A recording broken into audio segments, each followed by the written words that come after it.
ಈ ಪ್ರಪಂಚದಲ್ಲಿ ಯಾರು ಇಲ್ಲ.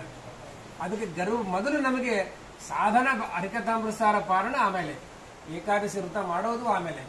ಆದ್ರೆ ಮೊದಲು ಬೇಕಾಗಿದ್ದು ಗರ್ವ. ಅದು ಗರ್ವ ಹೋಗ್ಬೇಕು, ಅಹಂಕಾರ ಹೋಗ್ಬೇಕು. ಅಹಂಕಾರ ಹೋದ್ಮೇಲೆ ನಾವೇನಾಗಿ ಪಂಚಾಮೃತ ಅಭಿಷೇಕ ಮಾಡಿದ್ವಿ, ನಿರ್ಮಾಲ ಅಭಿಷೇಕ ಮಾಡಿದ್ವಿ, ಅಲಂಕಾರ ಮಾಡಿದ್ವಿ, ಮಂಗಳಾರತಿ ಮಾಡಿದ್ವಿ. ಒಳಗಿನ ಮನಸ್ಸಿನ ಒಳಗೆ ಈಗ ಎಂಬುದು ಇರ್ತದೆ ನೋಡ್ರಿ, ಅದು ನಾನು ಮಾಡ್ತಾ ಇದ್ದೀನಿ, ನಾನು ಮಾಡಿದೆ ಅಂತ. ಅದು ಇತ್ತು ಅಂದ್ರೆ ಏನೇನೇನು ಪುಣ್ಯ ಸಾಧನೆ ಏನೇನೇನು ಆಗಲ್ಲ. ನೀವು ಬಂದಿರಿ ಎಲ್ಲಿಂದ, ಸಾವಿರಾರು ಕಿಲೋಮೀಟರ್ ದೂರದಿಂದ ಬಂದರೆ, ನಾವು ಬಂದಿವಿ ಇಲ್ಲ, ಪುರಂದರ ದಾಸರು ನಮ್ಮನ್ನು ಕರೆಸಿಕೊಂಡಿದ್ದಾರೆ. ಅವರು ಅನುಗ್ರಹ ಮಾಡಬೇಕು ಅಂತ ಅವರು ಕರೆಸಿಕೊಂಡಿದ್ದಾರೆ ಎಂಬುವಂತ ಭಾರವನ್ನ ಅವ್ರ ಮೇಲೆ ಹಾಕಿಬಿಟ್ರೆ ನಿಮ್ಮ ಪರೇವ ಭಾರವನ್ನು ಅವ್ರ ಜವಾಬ್ದಾರಿ ತೆಗೆದುಕೊತಾರೆ.